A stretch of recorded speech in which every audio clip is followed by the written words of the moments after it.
proceed to our next lecture, will be delivered by Dr. Abdel Mohsen Lahmoud. He is a clinical and academic forensic and adult consultant psychiatrist. He's an assistant professor in forensic psychiatry at the Department of Psychiatry at Queen's University, Canada. He's the founder and medical director of EUCAN Center for Psychiatric and Psychological Services in Kuwait. He is a consultant psychiatrist and medical director at Cambridge Medical Center, Dubai, UAE. He is the founder of the Forensic Mental Health Service at the Amal Hospital, Dubai, and the lead forensic psychiatrist. He is a board certified by the Royal College of Physicians and Surgeons of Canada in forensic psychiatry. He was a lead psychiatrist behind Kuwait mental health law in 2019. Please help me welcome Dr. Abdel Mohsen Lahmoud. Thank you, Dr. Rasil. It's a pleasure, honestly, to be here. It's the second time. And thank you all for coming. And the weekend, on Saturday, I'm supposed to be in bed, but thank you all for coming here. The past year, I've been working in so many places, from -30 in Kingston, Ontario, to +50 in Kuwait, to 100% humidity in Dubai. It was interesting. I received the invitation from the organizers of the conference. I think it was January or February. I remember I was working at that time. So we have in Queen's University, 1 day a week, I was working with the maximum secure federal prison, which is around half an hour from Kingston and around 2 hours from Toronto. Dealing with the most dangerous people, people committed heinous crimes. I remember one patient of mine he was planning to escape from prison. He was arranging a helicopter and all that. It was caught like a last minute. To dealing with patients with depression, psychosis, ADHD actually, and of course, drug abuse, and all of them coming with, again, like a long criminal record. So if you think you've been dealing with difficult patients, try working in a maximum secure federal prison, and you'll see how difficult it is. The amount of threats that you get, physical, emotional, and even the threats about losing your license and being sued, which they have no issue doing that, actually. Being sued to the CPSO, which is the licensing organization, to court. And they do win, actually. All right. So at that time, I was thinking, what can I bring to the conference here in Kuwait? Something different, something would be of use to the services in Kuwait. And this is the objectives of the talk today. A little bit about the background of forensic psychiatry in the country, before and after the law that was written in 2019, and a little bit about risk assessments. What have we been doing in Kuwait and the future? This is a picture of the forensic unit in the KCMH. And this picture was taken in 2015. This was the team of the nurses. Now there has been some changes to the word. A little bit of background, Kuwait Psychiatric Hospital was opened in 1955.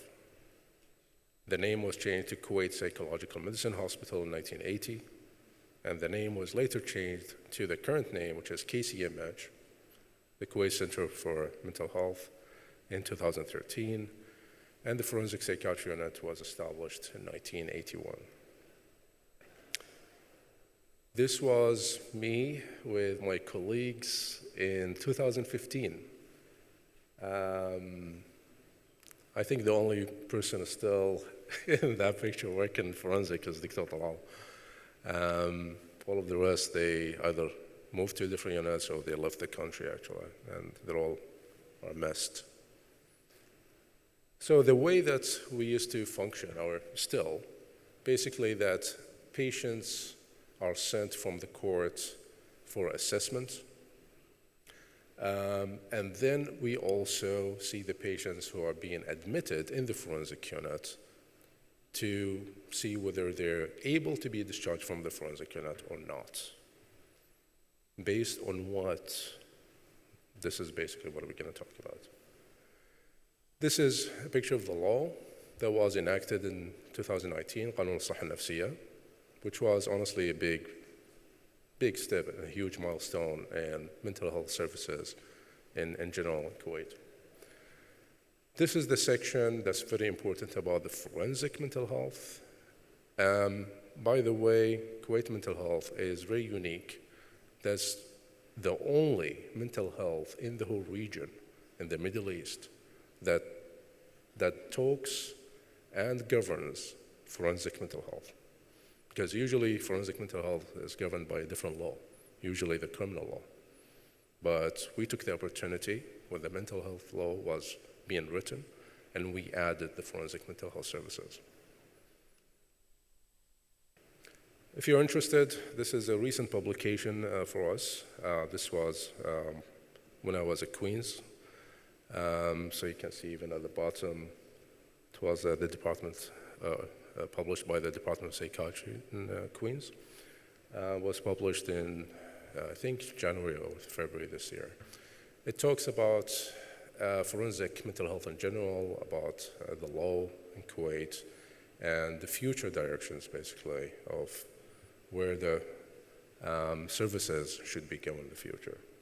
So if anyone interested, you can take it from Psychiatry, Psychology, and Law Journal. Okay, so now let's start by asking you guys, what is the sole function of forensic psychiatry? To make it maybe easier, what's the function of a psychiatrist? Okay, why do you guys be psychiatrists? What do you do? I think, the answer is simple, right? Treat patients. So as a psychiatrist, the sole function is treat patients. In forensic psychiatry is different. That is not my sole function. My sole function is to protect the society. Okay? So now, my priority became different when I became a forensic psychiatrist. And that's why I need to wear different hats. Being a forensic psychiatrist, I'm not actually working for the patient, I'm working for the society. But when I work in general psychiatry, I wear a different hat, that my priority is the patient, right? So in order for me to achieve this amount of responsibility to protect the society, I need to be good at assessing risk of the patients, right? And how can I do that? Basically, by using different tools and methods that we're going to talk about. Now, it's very important to, before talking about risk, we need to make a distinction that forensic psychiatrists, forensic psychologists, their role is not to predict risk. We cannot predict risk.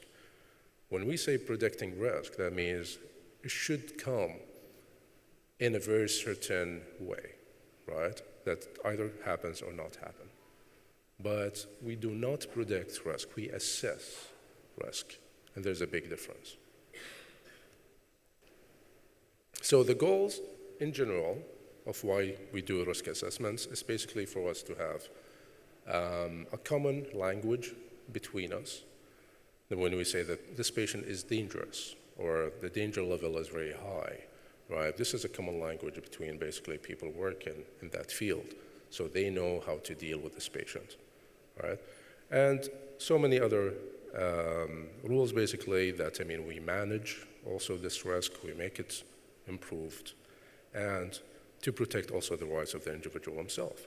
When we say this patient is not risk, right? So that we become very unbiased in dealing with the patient.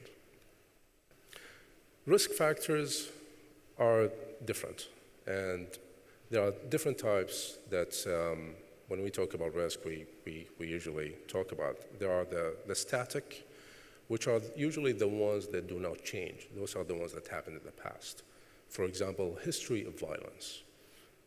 This is one of the most significant predictor of risk in the future. History repeats itself. Previous violence is a sign for future violence, right? Dynamic are those that they change over time. For example, the mental health state of the patient. The patient is psychotic now, he's high risk.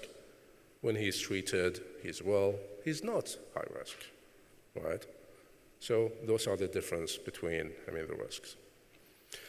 I'm not gonna go over the details of those, but in general, those are the different types of risk factors that we look at. There are, again, the historical, the static, there's the clinical, the dynamic, those are the changing ones, and then there is the environmental. For example, if the patient is being released, does he have support in the community? Is he gonna take his medications? Does he have a job? Is he financially stable with that? Does he have a relationship? He's in a stable relationship with that. Those are all risk factors. So how we assess risk? First method is clinical judgment, right? Then there is the structured professional judgment tools that we're going to talk about, and then there is the actuarial instruments or actuarial methods. Clinical risk assessment. This is when me as a psychiatrist, I see the patient, interview the patient, and then assess whether this patient is risky or not. How accurate you think that is? Like even for me being, let's say, a consultant forensic psychiatrist working in Canada and Kuwait, Dubai, and all over the place. How accurate am I gonna be in assessing a risk of a patient? It's gonna be like this.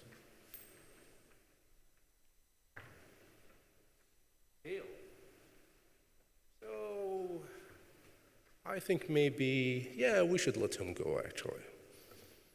It's like flipping a coin. So, if a patient, we're seeing as a whole committee, and we interview the patient and then we say, we think this patient is not dangerous, we should let him go. That accuracy of that is only 50%.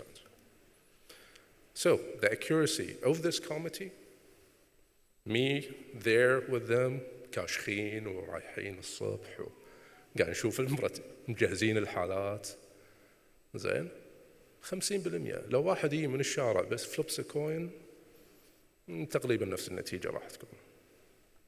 That's why we shouldn't rely on just clinical judgment. That's why we have tools, methods to assess risk.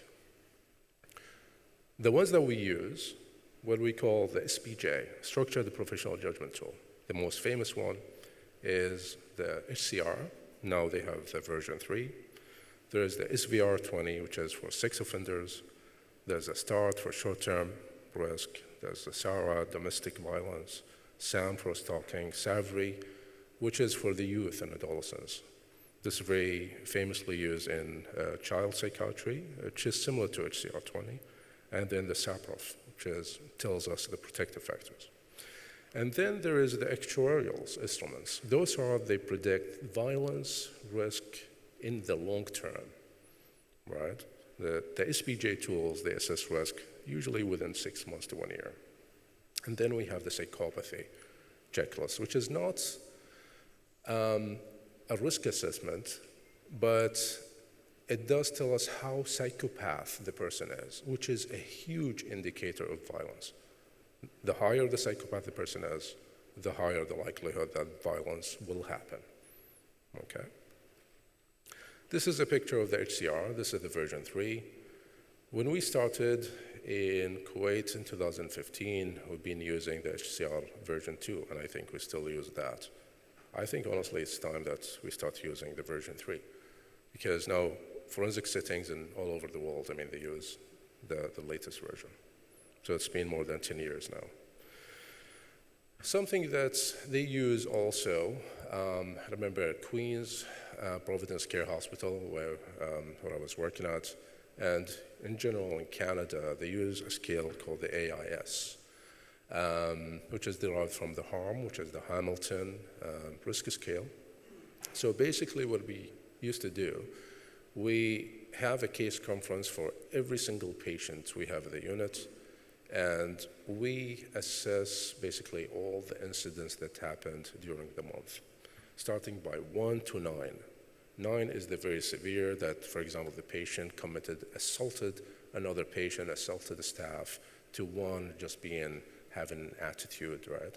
So the higher the AIS score, that shows basically the patient is really on the risk scale, right? This is a picture of the HARM, which is the Hamilton Anatomy of Risk Management. And you can see there, for example, this where we put the AIS score. So to make our risk assessment more legitimate and it has more weight, so that when we present the case in the future to the review board, when we say this patient is dangerous, we have basically all the tools that document this, right? This is something we should always also use. This is one of the most famous actuarial methods. It's called the VRAG, the Violence Risk Assessment Appraisal Guide. It very accurately tells us the risk for the future, the far future, like even in 7 years to 10-year probability of committing risk. So it depends so much about the past. And when we score it, if it's high, it does tell us whether this patient will commit a crime or be risky in 7 or even 10 years from now, right? That's why we should really use those tools and just not depend on clinical judgment. So, us الحلوين اللي قاعدين اللي كاشخين من الصبح تقريبا الاسسمنت مالتنا بروحنا 50%. So how we increase that? We couple it with the HCR version 3, right? اللي هو structured professional judgment, which can give us actually more than 75% accuracy, which is not bad. 50% is like doing an X-ray. When you have, let's say someone has a mass in his lung and does an X-ray, that gives him 50 to 60% accuracy, right? Is that enough? يعني خلاص انه واحد سوى اكس راي يقول له لا خلاص بس انت سويت هذا وبين والله في شيء ابيض خلاص امورك طيبه ان شاء الله ماكو الا العافيه. راح تكتفي بالاكس راي؟ No, you need more. You need at least CT scan, which can give you around 75%. Why not even more? I need more than that. I need more than 85, 90%, which, yeah, that can be achieved by مثل MRI scan, right? So when we couple our clinical judgment plus the structured professional judgment tools like the HCR plus those actuarial methods, which are like the VRAG, that can give us more than 85% accuracy. So why not use that, right?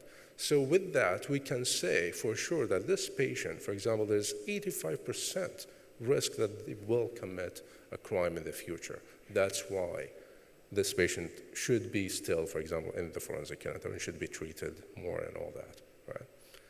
That's why we should depend on those methods. This is, I'm just giving you an example of one of a reports that we used to write for the review board, which is they considered it's more like a court, very judicial structured. So you see like how we divide it into sections, talking about the structure of the clinical judgment,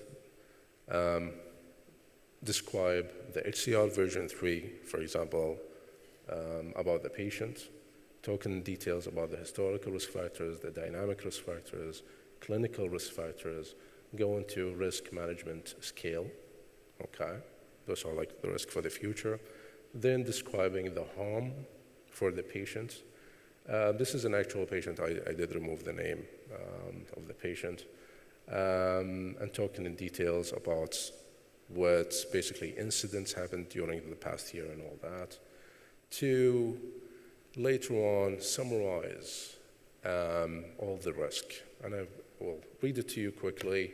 The campsite assessment risk, saying, given the clinical and structural risk assessment noted above, it is the opinion of the clinical team that XX poses a significant threat to the safety of the public as defined in section 672.5401, which is the part in the Criminal Code of Canada. First, risk factors. He has a major mental illness, that being bipolar affective disorder. He has a history of substance use disorder, which is amphetamine-induced psychosis. In September 22, he absconded from the hospital. He used a crystal meth. He had several incidents in the last year where he was physically and verbally abusive to co-patients. Moreover, he violated the hospital rules and regulations several occasions during the last year. XS continues to struggle with impulse control, anger management, and stress, right? So this is basically where I'm describing, in summary, the risks of the patients in details about that, right? Taking all that to Kuwait mental health law. So why was this important? Because in the law in Kuwait, we have two sections about the forensic. The first section, which is section 20, this is basically describe how the patient is being sent from the court for the assessment. And this is the main one. This is the important one.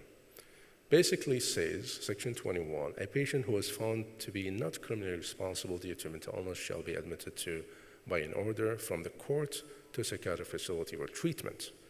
The RCB shall be notified within 2 weeks of admission. So this is the review board now that's being mandated by the Act, the mental health law. The RCB shall review the admission annually or earlier if needed. So now we have an independent review board. In the past, it was based on the judgment of the team. The forensic team هم اللي يحددون هل المريض يظل موجود ولا يطلع. بس now لا. الفريق, the team basically presents the case to the tribunal board اللي هو review board. فيكون الأونس عاتق إثبات أن المريض هذا ما زال يشكل خطر على الفريق المعالج. زين؟ والريفيو بورد هي اللي تحدد إذا المريض يطلع ولا لا. So when I go to the review board, I need to show that this patient is still dangerous. If I cannot show that, patient معناته is not dangerous, and then he walks away. Okay? فالحين صار في independent review boards. صار في test for discharge. أول ما كان في عندنا test for discharge. المريض يدش ما ندري متى يطلع. متى نقرر أن المريض يطلع من الفورنزيك؟ بعد 6 أشهر؟ بعد سنة؟ بعد 10 سنين؟ ومتى؟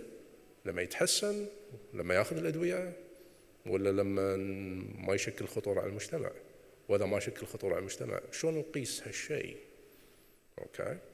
فالحين صار واضح أن التست فور ديسشارج لما هو ما يشكل خطورة على المجتمع. وعندنا الحين التولز اللي more than 85% we can test that. Okay? So now we're talking objectively. And we have now conditional discharge. In the past, we did not. يا بس دخول المريض يطلع. ما كان في عندنا طريقة to test the patient بالنص. لأن أنا شلون مثلا أأهل المريض بالتدريج إنه يبدأ يطلع في يظل يكون موجود داخل المستشفى ويكون بنفس الوقت يطلع to the community, start working and all that, بحيث إنه إذا يعني خالف الشروط والقوانين ندخله مرة ثانية. Sorry to interrupt you, Dr. Abdel Mohsen, but 2 minutes are left. I'm going to do that in 2 minutes. Thank you. أيضا في big loophole اللي يشتغلوا في Ontario specifically.